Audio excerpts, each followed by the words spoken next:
WDWL TV Multiplex, live from Studio 22B.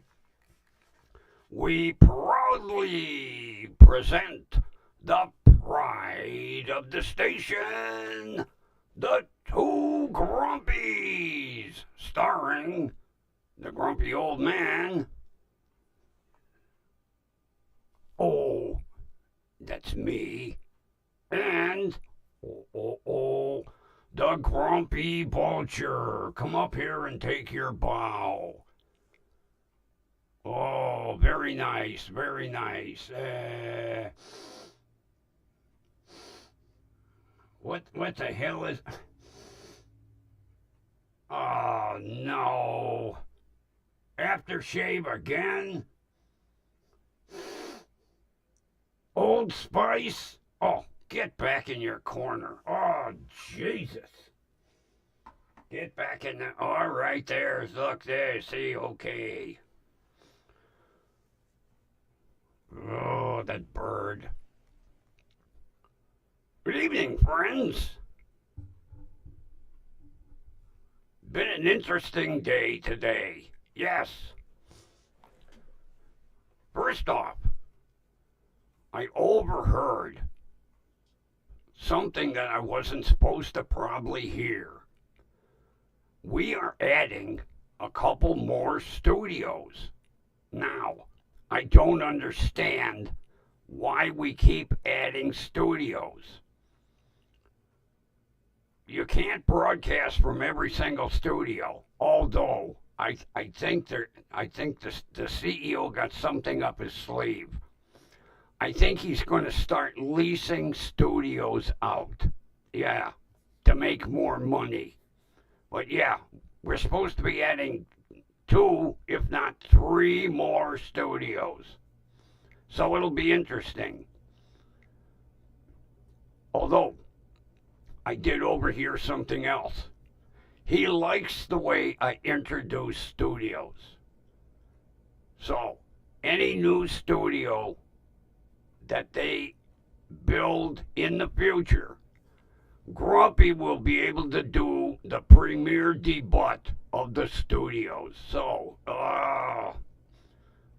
add 300 of them, I don't care.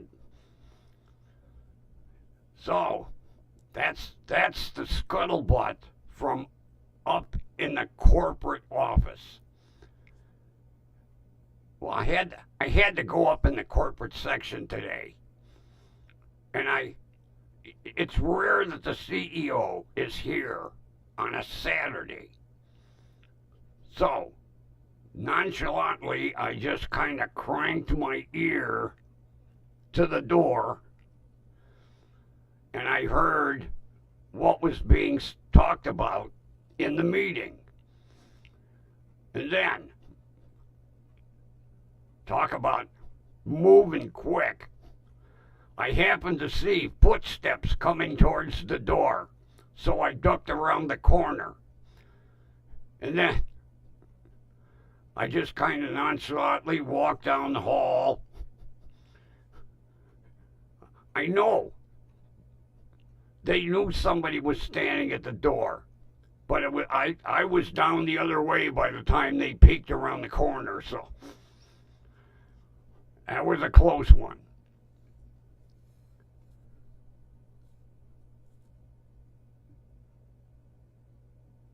I'll tell you, the title says, Doorbell equals drugs.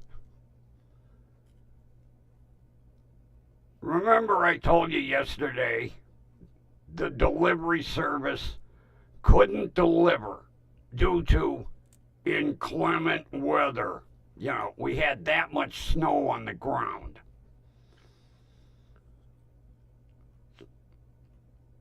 So I got up, had my coffee, looked at the clock. I was like, okay, I gotta get moving here soon, run out and go to the pharmacy. So I just poured a second cup of coffee. I was like, okay, when I finish this coffee, I'll go warm up the truck. I'm sitting, drinking my coffee, and all of a sudden, the doorbell rings. Now, I'm not expecting any packages, and if my neighbor next door needs to talk to me, she'll send me a text message. No text message. None. So I head to the door and open up the door, and there's a guy standing there, and I'm thinking, oh, fucking salesman. Not to mention, you can't read. I have a big no soliciting sign on the door. He waves this little package. So I opened the door. Guess what? It's my drugs. Yeah, my medication for the month. I almost fell down the stairs. I was like, whoop, delivery on Saturday? So I says to him, I was told if I could not come and pick these up, I wouldn't get them till Monday. He says, we're the new delivery service. I says, new delivery service? From what I understand, from what he thinks, their company has been trying to get their foot in the door. And they offered faster service and 7-day-a-week delivery because the pharmacy is open 7 days a week. Now, they're open till 4 on Saturday and 2 on Sunday, but even so, they get a phone call, I guess, late yesterday afternoon.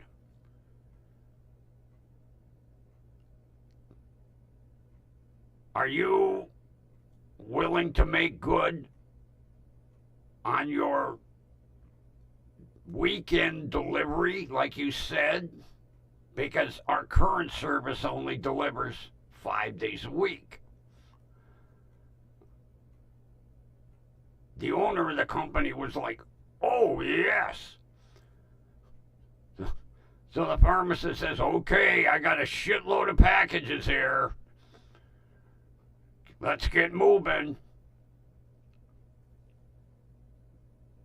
Here's the whole thing. I said I was going to finish my second cup of coffee and head out the door. I would have been ultra pissed if I would have passed the guy on the way to the pharmacy to get my medication, which was no longer at the pharmacy. Here's another thing. I did call the pharmacist, first of all. I thanked him for the delivery. I said, second, I always get a text message. He said, well, didn't you read your email? I said, why would I read my email? He says, you didn't see the email? I said, obviously not if I'm calling you. They emailed me. Instead of texting me.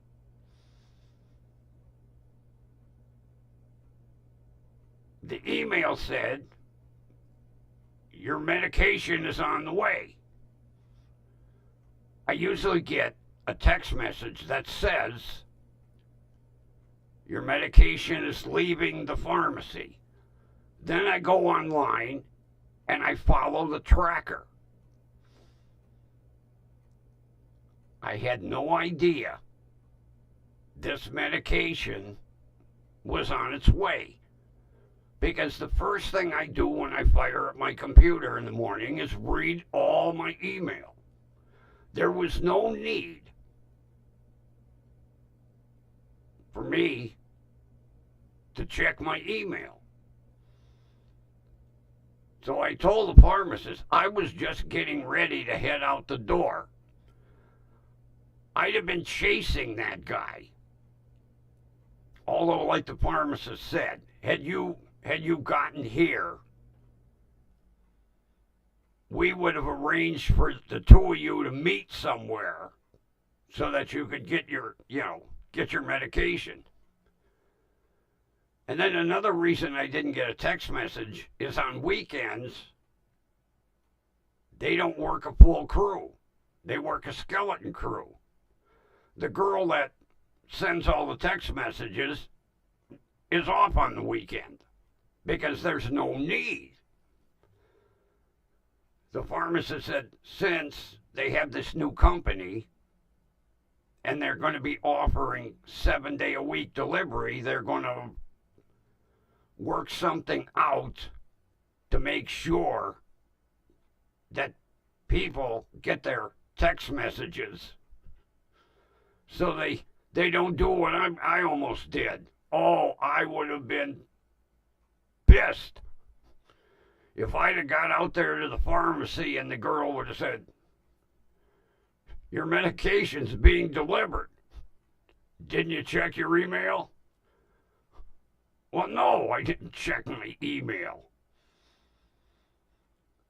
Now, when I get an email, I'll get a loud click. But if I am playing a video, I don't hear that loud click. Evidently, while I was watching a video, the email came in. So I went into my AOL. There is no adjustment for volume for email notification. It's either on or off. And all it is like a snap of a finger sound. That's all you hear. So I got the snap of a finger sound, but it got overrode by whatever video I was watching. So like I told the pharmacist, I'm grateful that it was delivered because I need it today, mainly tonight.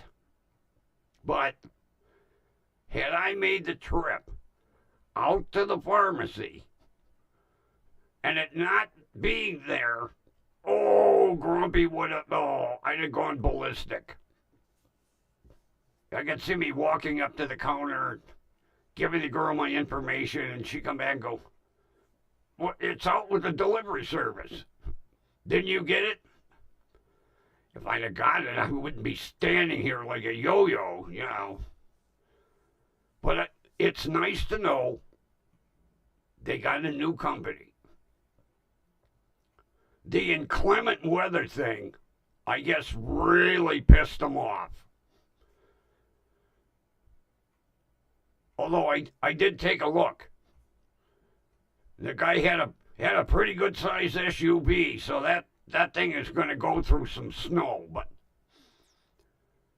yeah, it was almost a disaster because they can't leave it unless I sign for it. So he'd have been ringing the bell. No answer. He'd have been on the way to deliver, whatever else he had to deliver. And I'd have been playing tag with him somewhere. But it's nice to know now they have a new company. And no more excuses. Because from what the pharmacist did tell me, they had gotten a lot of complaints about this other company because they were delivering so late. Like last month, I got my medication. It was like 8:30. Now, I'm up. It didn't bother me. But you know, a lot of people basically, if they're,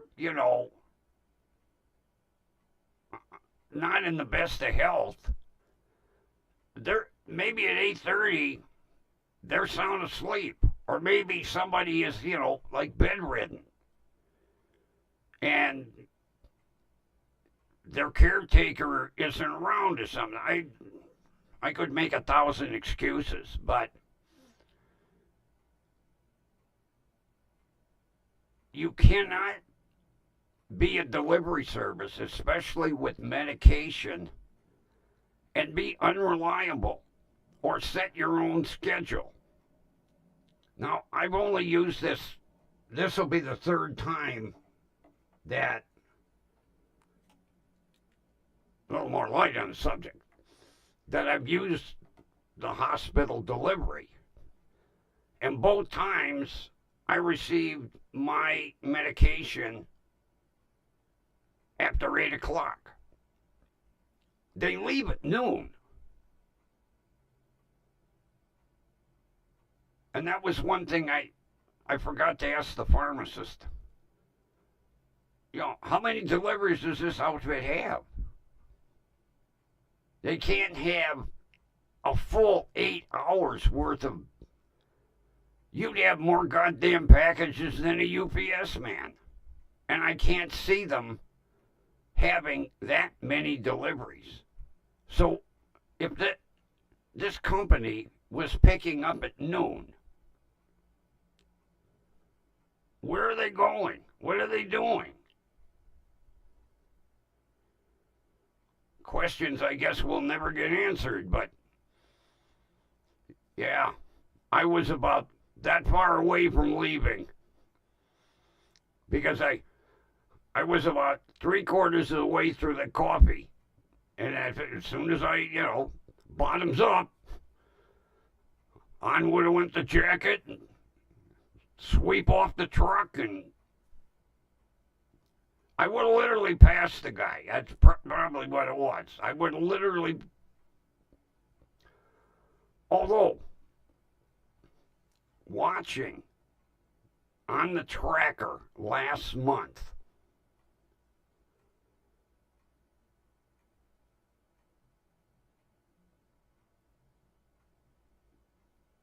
the girl came down 130th, okay? And she made the turn onto Brook Park Road and headed out to Grayton, and then made some deliveries off Grayton, come down Peerless, made a drop on 150th, north of Peerless. Then, instead of coming down 150th and making the turn down Emory to come down to my house, she backtracked. Because and here's the whole thing. She was making a delivery right around 150th and I-71. I'm like the next traffic light in order to turn on Emory. She went back to Peerless, down Peerless to 140th, down 140th. It's obvious she doesn't know how to program a GPS unit. Because from the time she made the drop at 150th by I-71, she didn't make another drop until she came to me. That was wasted time. If that's the way she was making her deliveries, I could see why it would take her 8 hours.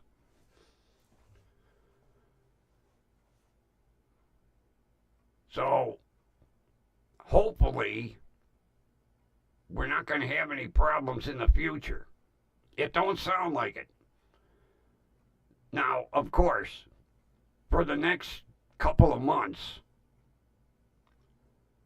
this outfit is going going to shine like a new brass bell, you know. They want to make an impression. Let's hope after they make their impression, things don't change.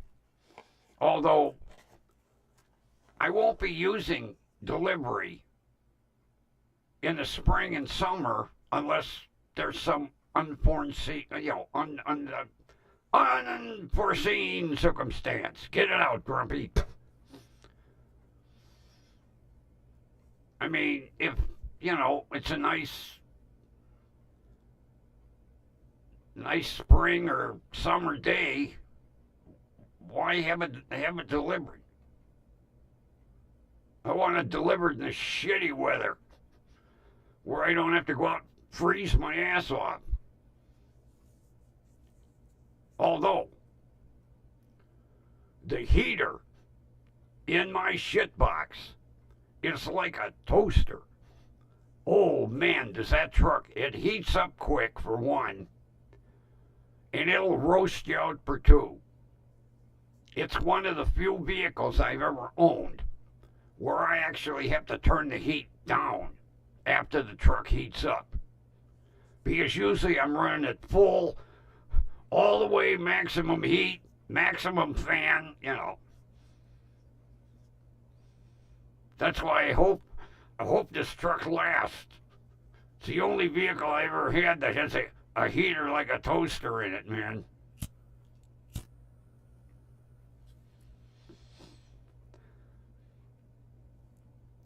But it was nice that the delivery company worked today. It saved me a trip. 5 minutes. That would have been the difference. 5 minutes. Because as soon as I finished the coffee, the coat was going on, the hat was going on, the gloves were going on. It only takes a couple of seconds to flick the snow off the truck, and out the driveway I'd have been. And even, I can't remember what the name of this new company is. I would have, even if I say I'd have been sitting at a traffic light and I saw the vehicle, the name wouldn't have registered because I have no idea who the hell the delivery company is, unless, and I didn't get to see a side shot. If it would have said like medical delivery, then I'd have chased him down. I was like, hey! But it was a surprise when the doorbell rang. And I moved the drape on the door and looked out the window, and I didn't see the package at first. And I was like, oh, if you're a salesman and you can't read that big no soliciting sign on my door, you got problems. So I opened the inside door and he's waving a package. I was like, really? As a matter of fact, he hands me the package and he goes, these tablets are a pain in the ass. Can I just sign for you? I was like, hey, go right ahead. He goes, well, what do you want me to sign? I said, what do you mean you want me to sign? G-O-M. Let's put the initial, G-O-M. He looked at me. He says, that's not the name on the package. I says, all right, here's my initials. Then he goes, what's G-O-M stand for? I said, grumpy old man. He goes, I figured. That's one thing that's a pain in the ass. 90% of these delivery companies, the first thing they do is lose the stylus for their tablets or their delivery, registers. Try signing them goddamn things with your finger. It's like if I have to sign for something with my letter carrier, it's a screen about this big. Try writing your name in it.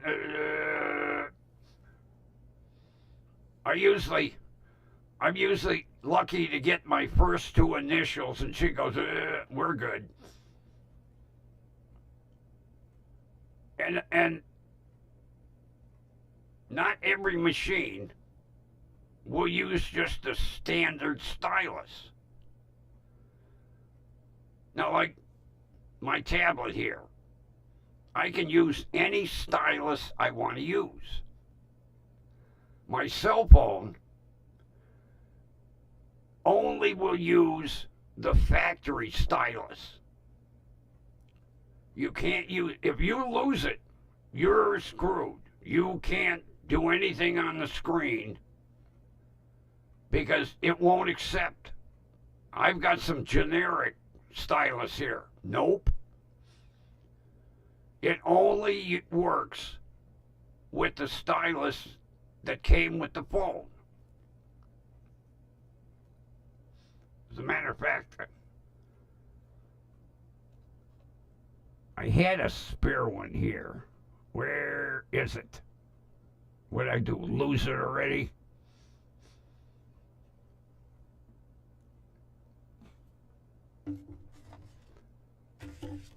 I'll just take the one out of my phone. See, on my Motorola Moto G stylus, it has this little area for stylus storage. And the stylus slides right out. Now, this phone will not work with a generic. I don't know what it is about this thing, but it'll only work with a Motorola factory stylus. So if I lose this, I can't, I can text message, but these fingers on the tiny screen, that's why I got a stylus. And it slides in and then it clicks to lock. You can hear it and you can feel it. Plus, you get a notification on the screen that the stylus is out of the phone. So say I would put it in, I forget to lock it. I'd get up, put it in my pocket. It would 9 times out of 10 be right here on the floor. It's telling me no stylus, no stylus. So then I would have to backtrack, and hopefully I wouldn't step on the son of a bitch. I did that once before with my other stylus phone. I didn't have it locked in, it fell out, I stepped on it, I broke it. I had to call Motorola.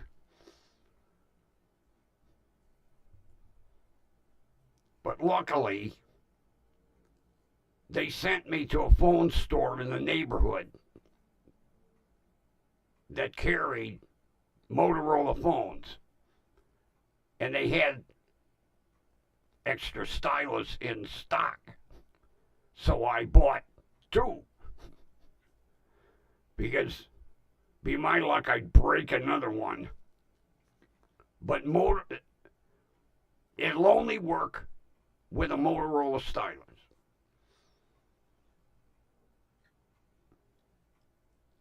Although the goofy thing is, I can use my Motorola stylus on my LG tablet. but I can't use a generic stylus on my Motorola phone. Didn't I like this?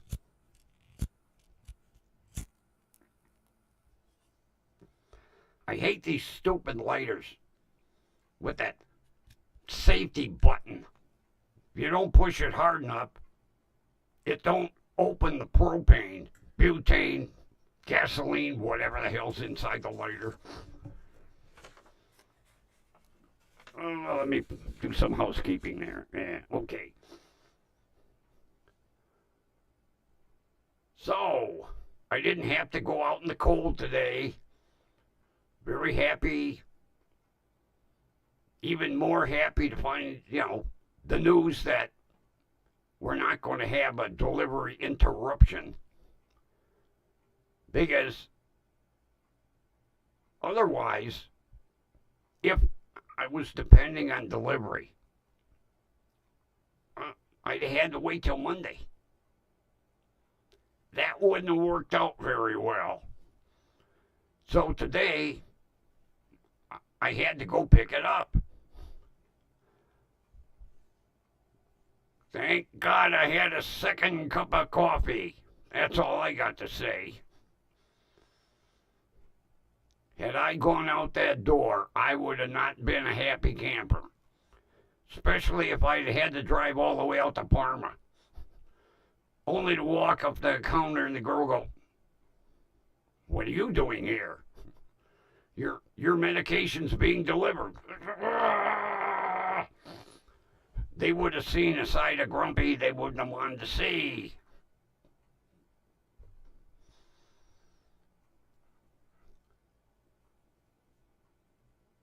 I mentioned to the pharmacist when he said, the girl that handles the text messages was off today. I said, if you had somebody that wasn't really busy, wouldn't it have been a good idea to make some phone calls and say, by the way, your medication is being delivered? Because nobody is expecting their medication today. And I can guarantee if all they did was send emails, not everybody is looking for a medication delivery email on the weekend. Because the other service didn't work the weekend. And the pharmacist, I didn't even think of it. Now, I don't know about other, I've got AOL. I've had AOL since AOL came out. I don't know about these other mail services, if what their notifications are like. Do some of them set off a chime or a buzz or something? Like I say, my AOL, it's just a click.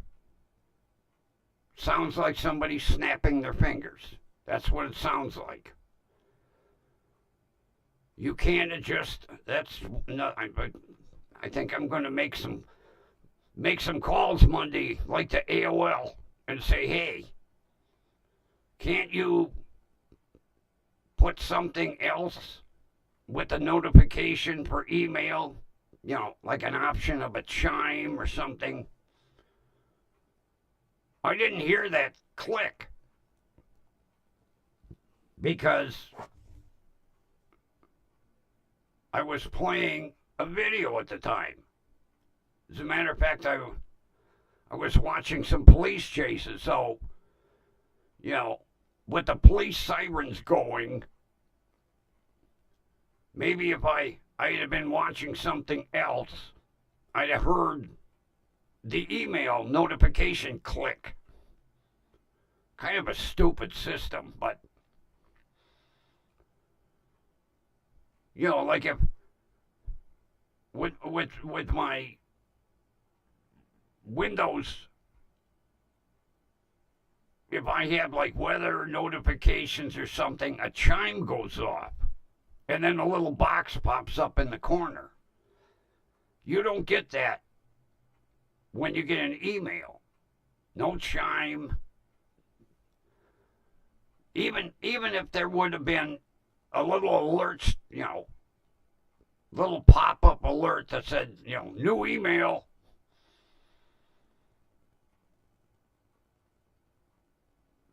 So I would have made a trip for nothing. I'd have been chasing a guy going, hey.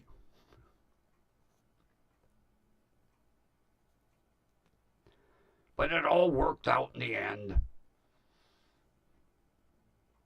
I think they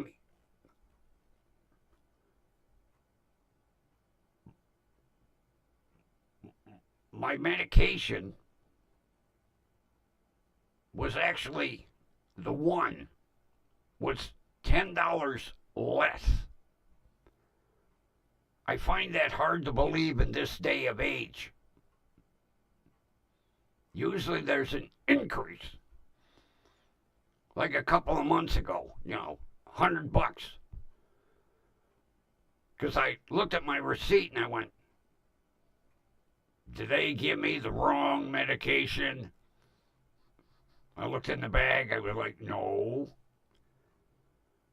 I find it hard to believe that it went down $10 and not up. Although, I'm happy. Anytime there's a price reduction, I'm happy. But it's just odd that this medication has slowly been increasing. And then all of a sudden, $10 less. I'll take it. That $10 will buy me 2 gallons of gas. Whoopee! Although I didn't check prices of gas, maybe 2.5 gallons of gas.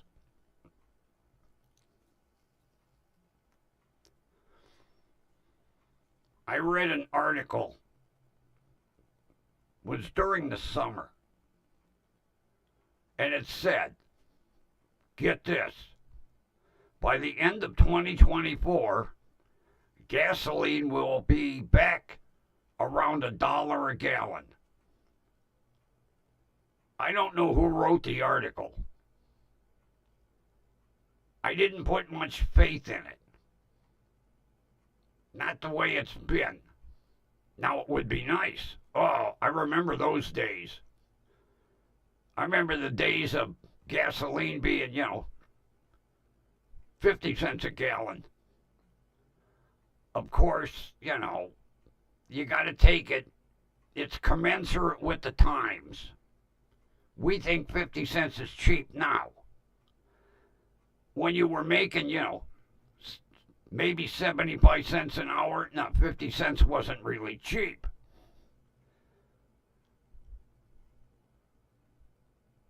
But I like, telling kids today, oh yeah, when I started driving, gasoline was 37 cents a gallon, They were like, what? I said, oh yeah. I could fill my tank for like $3. And boy, I'll tell you what, that was the advantage to driving foreign cars. Because they got mileage. Not to mention all my foreign cars were manuals. But the mileage that those little cars got back in the day was amazing. I could fill the tank, which most of them averaged like 10 gallons. I could almost drive a whole month on 10 gallons of gas. Not today. Although I do have to say, my shit box gets good mileage. It really does. I don't drive as much, but even for the little bit that I drive, because I check my mileage on a regular basis, I think a lot has to do with it being a manual too, because manuals always got better mileage than automatics. But it's not like back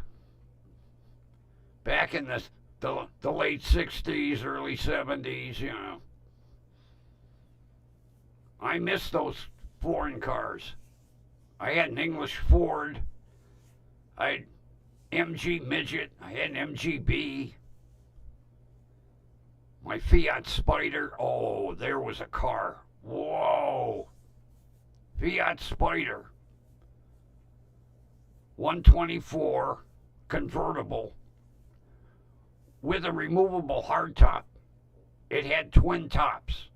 In the winter, you put the hardtop on. In the summer, you use the convertible top. I loved that car. Unfortunately, I had a camshaft problem and had to get rid of it. And I had a Triumph TR4, and then I had a TR6. The TR4 was 4-cylinder, TR6 was a 6.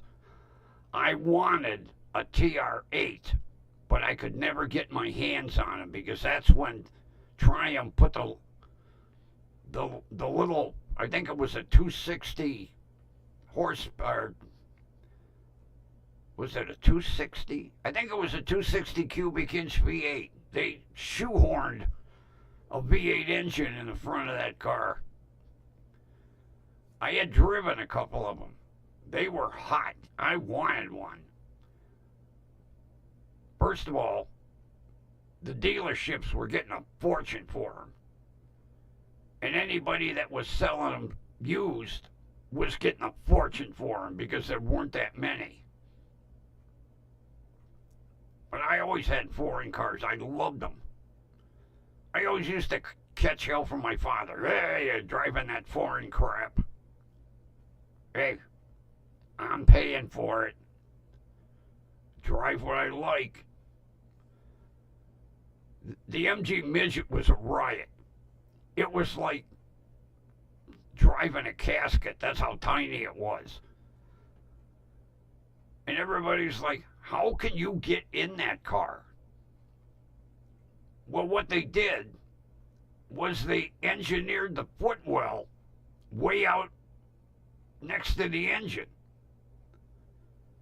So when you got in it, you had full leg room. It was like an optical seclusion. You'd look in that car and you go, you ain't gonna get in that goddamn thing. Watch me.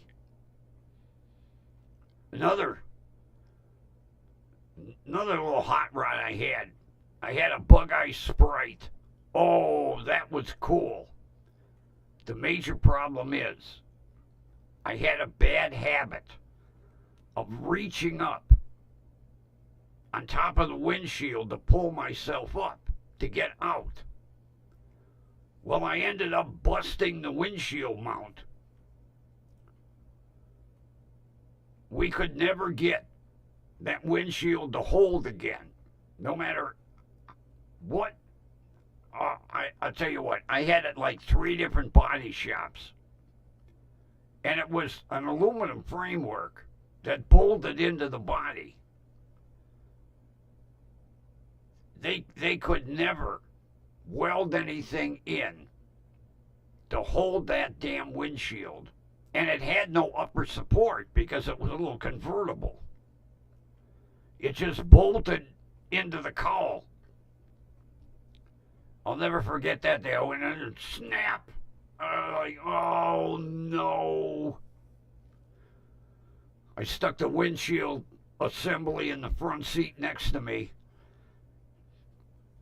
Driving down the road, got stopped by the police. They said, hey, you can't drive a car without a windshield. I said, well, it just broke. Well, you can't drive a car like that. I said it just broke. I'm going to a body shop, see if I can get it fixed.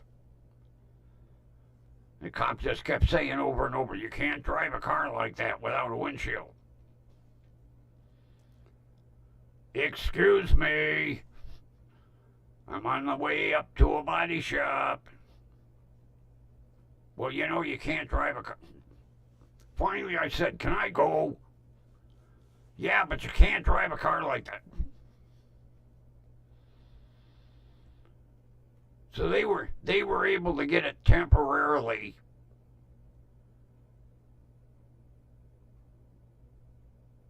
Then when we put the top up, in order to keep the windshield from folding the top back, they had to. It was a riot. I had channel locks holding the roof ribs together so that they wouldn't fold.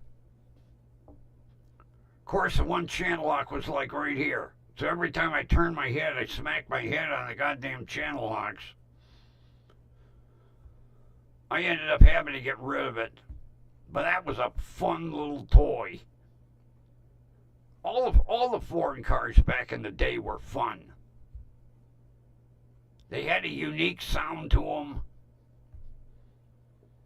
I actually wanted a Jaguar XKE, but the prices of those were out of sight.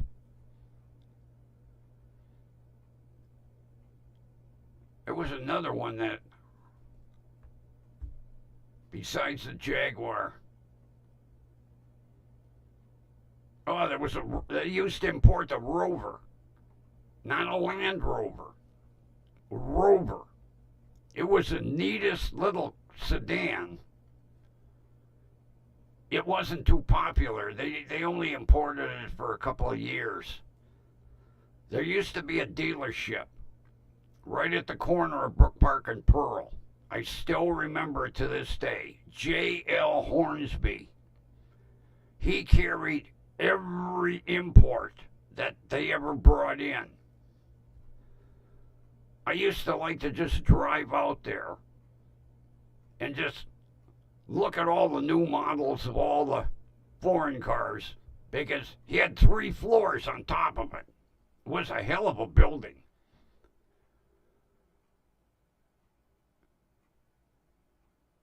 And you had the new cars on the first floor, the really nice used cars on the second floor, and then you had the bargain basement, which was where I used to go all the time. But most of the stuff that was in the bargain basement, I'd already owned. I could never, although there was one oddball, was a DKW, I think that's what it was, a DKW. It had a 3-cylinder engine with 3 distributors.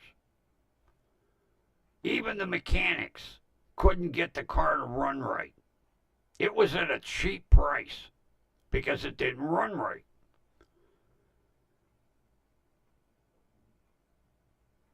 And in order to get it to run right, you had to, it was like you disconnected one distributor and then you set, it was an oddball. You unplugged one distributor and you had 2. And then you would adjust one until like the engine RPM came to a certain level. Then you would lock it down. Then you plugged in the distributor disconnected, and you would disconnect the number 1. And then you would work on number 2. But 9 times out of 10, when you thought you had all 3 of them set right, it was the weirdest setup.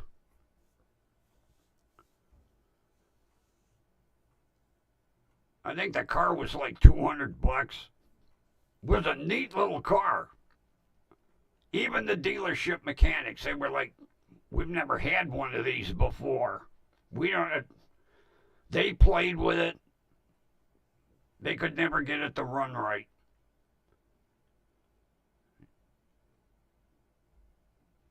If I'd have had the money, I'd have bought it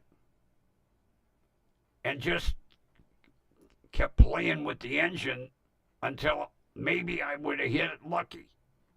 But back in the day, $200 was even big money back then. But yeah, I loved my little foreign cars. It's sad that what killed most of them was the emissions and our crash standards. Although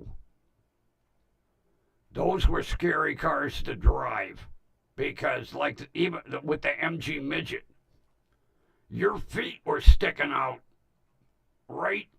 You were basically just behind that left front wheel. If you'd have taken a hit in the left front, it would have got your legs. And there wasn't much superstructure to those cars. They were like toothpicks. Especially when you looked under the hood of a Jaguar XKE. There wasn't much of a frame rail out there. It's amazing that car held together. It's amazing that was a race car. Scary. That's one of the reasons they couldn't import them. Although I did read recently where there is a company producing DMGs over in England, but they can't bring them in here. They won't pass the crash standards. Now they'll pass emissions because over in England, their emission standards are more stricter than ours. So it would pass the emissions, it just won't pass the crash standards. So they won't even try to bring them in here.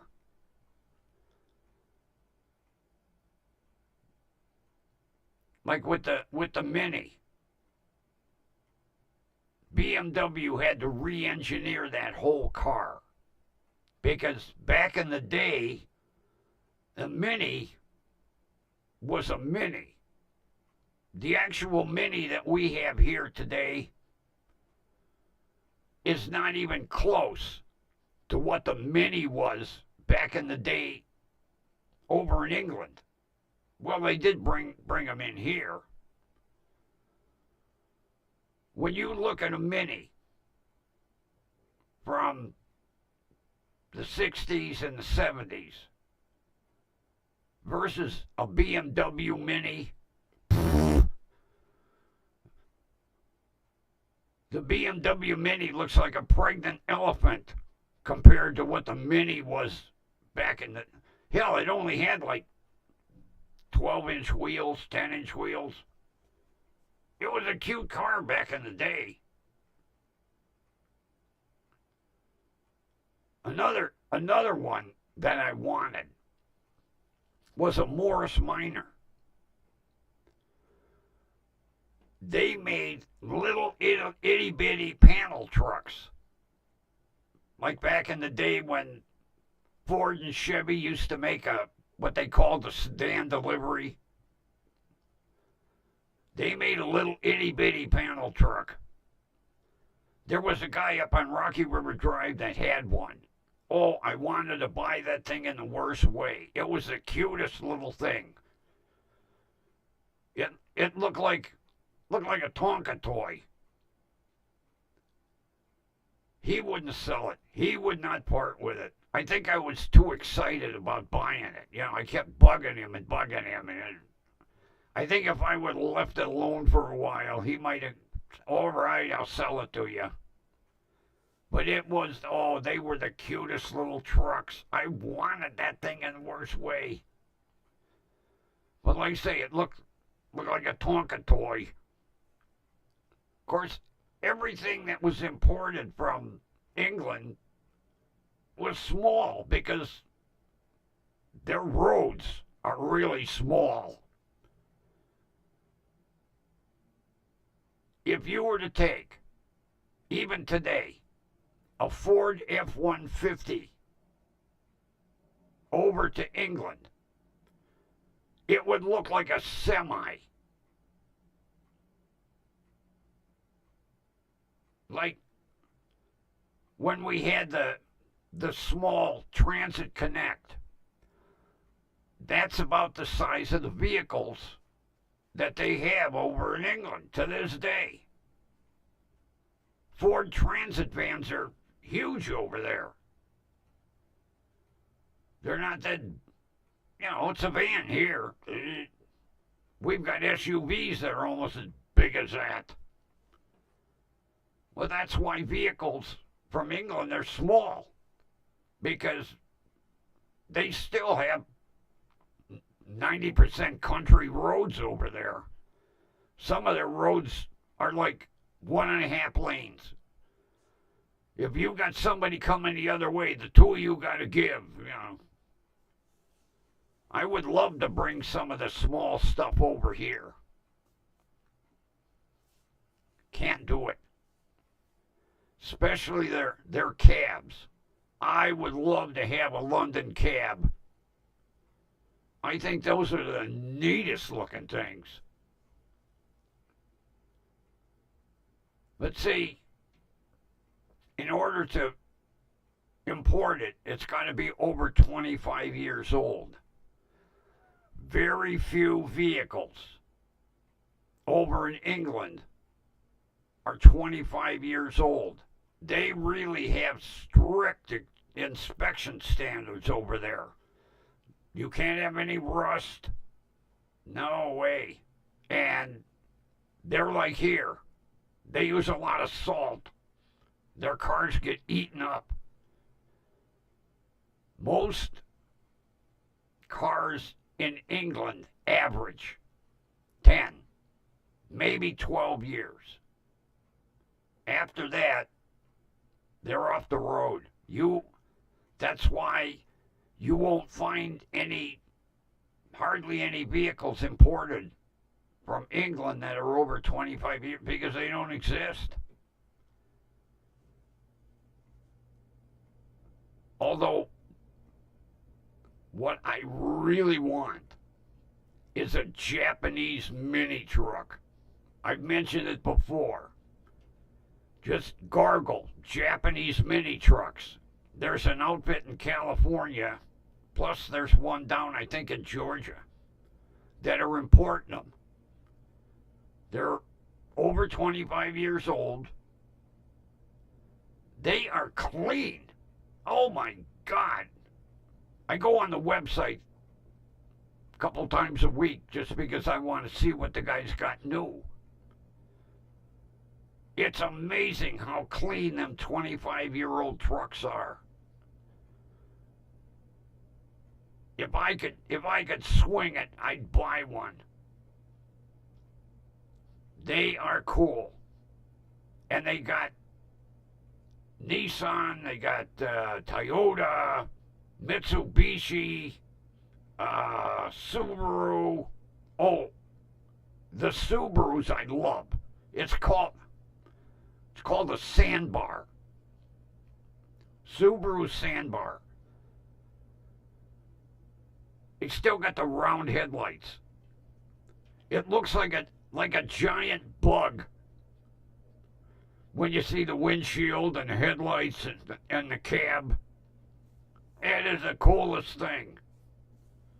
And they're all set up for 4-wheel drive. 3-cylinder engines. They're like 900 cc, like 50 some horsepower. 5 speeds. I love them. Look them up. Japanese mini truck. I think the outfit's called JDM Sales or something out in California. Oh, they are the neatest little trucks.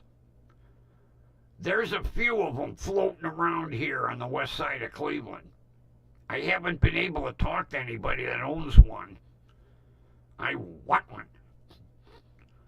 They are neat. Grumpy's losing his mind.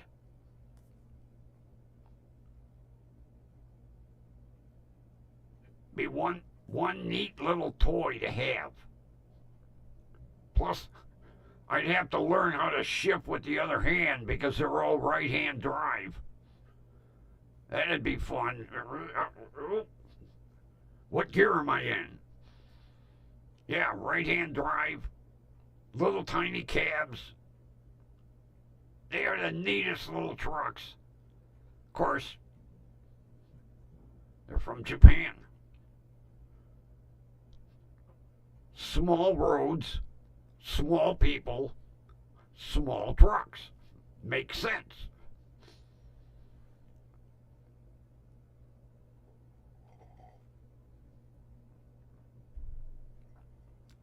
Well, I think I'm going to figure out what I'm going to have for dinner.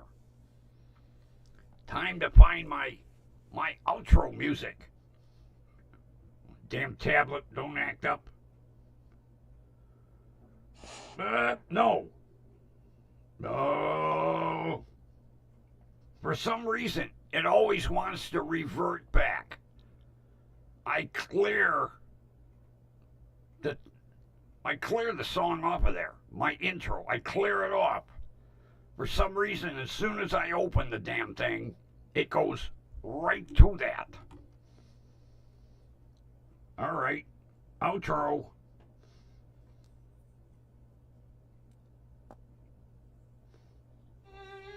There we go. The outro music.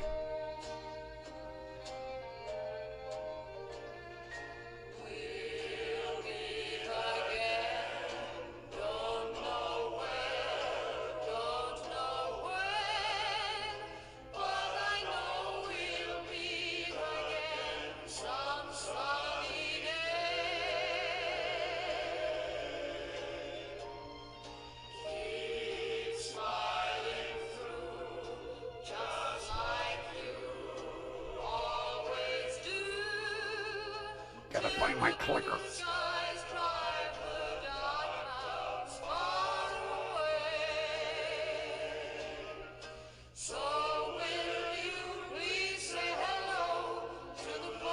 And with that, friends, we will meet again tomorrow night. And from Grumpy and the Bird, we bid you a wonderful evening. And I hope you have a good rest of your evening. And we will meet you again tomorrow night. Same station, hopefully around the same time. And with that, I bid you a good evening.